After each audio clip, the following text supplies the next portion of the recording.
to the best family on YouTube. Good morning to the vlog. So, today's vlog is a little different, right? Just a little bit. Every vlog is a little different. So, today is Sunday. Okay, yesterday I was at my grandparents' rental. I'm not gonna get into it, but I did a challenge for 2 months, right? For 2 months. And I did a challenge, and this is a walking challenge. I walked a mile, maybe even longer. I did a mile to 7 miles a week for 2 months. What is the results that I got? Well, one of the results is I got skinny, okay, got really healthy, and now it's the time to maintain that, right? So I'm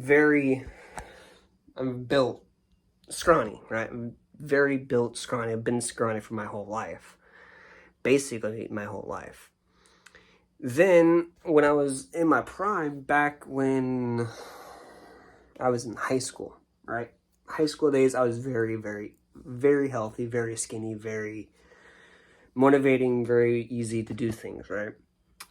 So in high school, I was very easy to hit, very easy to do things with, very self-centered, very easy to go do stuff. So when I hit around 15, I think, is the timeline here. And I'll get to it. So when I was 15, I started this YouTube channel, right? My gaming channel. I'll put up a screenshot of what my gaming channel is. It's the same thing as Beholder81, right? So my gaming channel is at 812. This one is at 10, okay? And the gaming channel does not know this one. Okay, the real life people know about the Beholder81 vlogs. Because I don't want to get the both mixed up, right? Because you want the vlog stuff to be vlogging channel. You want it to be more raw, more, not up in your face, not entertaining. That's not what this channel is about. That's the gaming channel. So, when I was 15, a lot of things were different. Okay, they aren't like they are today. Okay, the YouTuber wasn't a thing. Okay, you knew YouTubers like Roman Atwood or PewDiePie or none of these Mr. Beast people, right? You don't have many people like that. But when you get down to it and you post once a week and you grind, okay, this is where the story becomes a reality. So I had this kid come up to me, today is Sunday, so I had this kid come up to me, and he goes, "You're Beholder81." I was like, "Yeah, that's me. You want a photo? You want an autograph?" He's like, "Nah. What I want is just to take a photo. That's it." I was like, "I could do that. That's easy stuff." So I took a photo with the kid, and his mom comes up, and she goes, "You're Beholder81. My son watches you." And I was like, "Yeah, but I also have a gaming channel that's not, it's family friendly to a point." And she goes, "Okay, so my son watches your vlogs." I was like, "Yeah, they're more pointed to reality, whatever's inside my head at the moment, right?" So the mom comes up to me and she goes, "Yeah, that makes sense. So while your vlogs are so raw, so in your, not in your face, not really any type of negativity." I was like, "I don't want to be negative on my YouTube channel. That's not the point. The point is to always have a positive outlook on stuff." And people who say it is what it is are scary. Those type of people are like me, okay? It is what it is. Oh, my dog died. It is what it is. My cat just died. It is what it is. Oh, I got in a car wreck. It is what it is. People like that have already accepted the fact that we don't care what happens. Because it is what it is. It's not in our... it's just stuff. Right? Cars can be replaced. Humans cannot. Yeah, I get it. Animals, I've been around animals my whole life. So when I'm walking a dog or horses or whatever I'm walking at that time, is between me and the animal, right? It's bond. But, yeah, there's a sad part of me that goes, oh, I'm sad that the animal died. Well, again, you don't need to dwell on that. You don't need to do this whole thing of, well, I'm going to be sad for 2 years and just dwell on that. That's not healthy. Healthy is going about, well, I'm going to dwell on it for a week or maybe a month, 6 months at the latest. 6 months at the latest is what you need to, okay, I need to step out and go do something, right? So I grew up with like I said, I grew up with a lot of animals. Dogs, cats, cows, like I grew up with it. I know how to do certain things. And the average person, they look at the dog and they go, I'm scared of this breed. I'm scared of that breed. I'm scared of this. I'm scared of that. Why? And if you're like someone that I know, and she's going to realize who I'm talking about, but I don't care. If you're like anyone like my friend, she is scared of an animal. I'm not going to say it because that's her issue. But she had a childhood. Okay, childhood stuff happened to her, so she's scared of an animal. Okay, so I come up, I was like, you know what, I get it. Childhood trauma, I get it. Right? But that's not, she has an excuse. Okay, that's childhood trauma that she understands. It's PTSD from childhood. Like, that is that's drilled in her head that this animal is going to attack. And I get it. You can't really take that away from her. I get it. But the dog aspect of this, right? The whole dog aspect is dogs look at energy. When I walk up to a dog, I'm immediately its friend. Immediately. I know how to talk to it. I know how to communicate. I know how to do certain things with it. If it barks, I know how to do a lot with a dog. So calm, confident, and there's also another one. Calm, confident, and there's also a third. Okay? Calm, just be calm. Right? You don't want this tight leash, short and tight. No. Short and loose, very easy to walk a dog. Very easy. But you gotta look at the human. The human who is walking the dog will tell you what kind of person it is.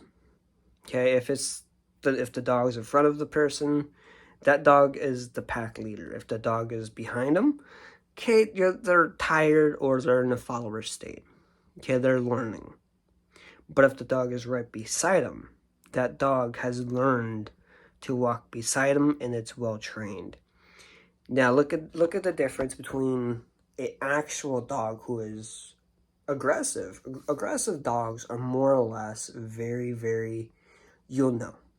Okay, they have a different bark. They have this aggressive, they'll show teeth, they'll show this, they'll show, they're always very, very deep barks. Usually they're deep barks. Usually is rare, they're high. But high is just, I'm freaked out most of the time. Depending on the breed. But if you have a breed that, always has spasm attacks or stuff like that, that's normal for some breeds. It is. But I think it's like a pit bull, I think it's what it's called. But most of these people are scared of Rottweilers, pit bulls, because they look mean. Like, oh, this pit bull is going to kill me. Like, okay, if you think that, a dog will actually go and kill you. Realistically speaking, if you have that leash short and tight and you're like, oh, this dog's going to kill me, this dog's going to do this dog's going to be aggressive, like, you're pretty much telling the dog to do what you want at that point. If you think ahead of time going, okay, this dog is not going to do anything, it's going to walk right beside me, most of the time, calm, confident, and collected. That's literally the 3 C's. Calm, confident, and collected. You can't be non-collected and have all 3. And my journey of walking dogs is very, very easy.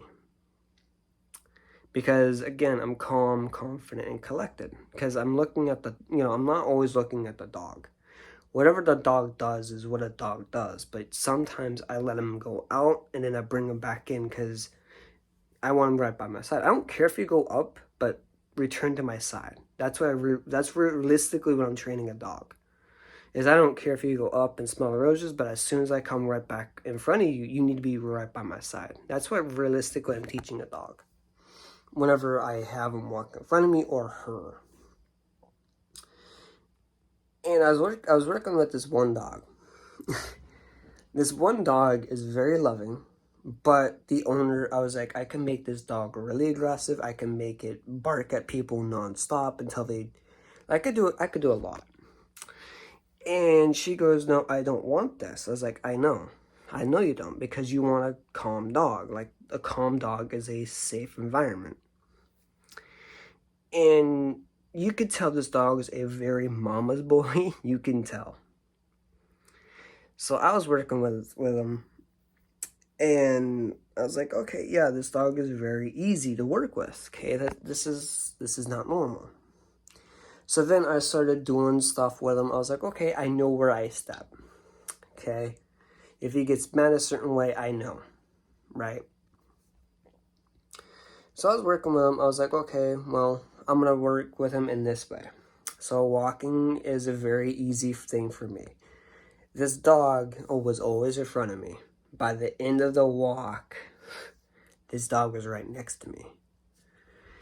And the corrections that I did is very quick and loose. It's tight loose, right at the neck. Okay, it's not enough to go, yank them. Like, no, don't do that, because then you're hurting the neck. You're hurting the collar to the shoulder to the neck. Okay, you don't want to do that. What I did is just a very quick, it's enough to snap them out of it. That's all it is. But even a touch, there's a spot right behind the shoulder blade that you can touch, and it snaps them out of it most of the time. And that's exactly what I did to this dog. Because I was like, hey, is it cool if I do this? She's like, no, I don't want to do that. I don't want you doing that to him. So I was like, okay, I could do it this way. Just slap him out of it. And she's like, yeah, that's fine. Because again, the neck is a very sensitive spot. So I was like, I could do that. So then I was working with the dog. I was like, okay, this is fine. This is easy. As soon as I left the home, and she was out walking the dog afterwards, and she's like, man, this dog is like freaking perfect. Like, it's walking next to me. She's telling me, this dog is just like, man, this dog is just, what'd you do? I was like, I just taught it a few things to make him realize, hey, you don't always need to be pack leader. It's always fine to be right by her. And it's always, when you look at the owners of the dogs, always look at the owner, then look at the dog going, is the dog aggressive? In this case, the dog was not. But in some circumstances, when a dog is at a red zone, you actually have to look at the owners. You have to, because red zone cases are more or less people who cause that. And to prevent red zone cases, take your dog to dog parks. Get them well known in the dog park. Okay? Then when you do that, you can actually go out and go train your dog. You could train the dog to what you want. But most of the time, all the dog wants is to get his energy drained. When you get your dog's energy drained, you will have a quiet house. Realistically, that's what it is. Quiet house, perfect dog. And sometimes when a dog is cooped up, all they want to do is just go, well, you're cooping me up, which makes me not even tired. You want to run the dog until it's like it can't no longer go. Okay? When you drain the dog will have a period of going, okay, I'm relaxed. And then you can train the dog to do whatever you want at that point. I was just on a rant, but still. when I look at people, I look at the dog. When I look at the dog, I look at people, and dogs can tell you everything you need to know about people. The energy, what kind of person they are they aggressive. Like, dogs can show you everything that a person does not. So when people ask me, what do you know? I look at dogs. I look at the dog, I'm going, okay, what is the dog telling me? This dog is telling me, okay, it's not a safe environment. This dog is telling me, well, this person isn't okay. Having a dog will tell you everything about a person. Because dogs read people, dogs read energy, dogs will do a lot more than people can. But when you work with a dog for so long, you pick up the pieces of a dog. You do. So I learned to read energy and analyze people and just look at people's lives and going, okay, are these people aggressive? Just by the way they do things. If they get mad at stupid things, okay, we're human. We're all not perfect. But having a dog will show you what kind of people they realistically are. Even if they're trying to be fake or not. It doesn't matter. The dog will show you the type of person that they are. It's different. Anyway, I was meaning not to have this as a 16-minute video, almost 17 minutes. Didn't mean to do that, but before this video goes any longer, I am Beholder881, and I'll see you guys next week. As always, I upload Mondays at 11. And this is exactly what this is. This is a vlog channel, and I'll see you guys in the next one. As always, keep moving forward and keep your head up. There's enough negative in the world. We already don't need any more. Keep it positive, keep moving forward, and keep your head up.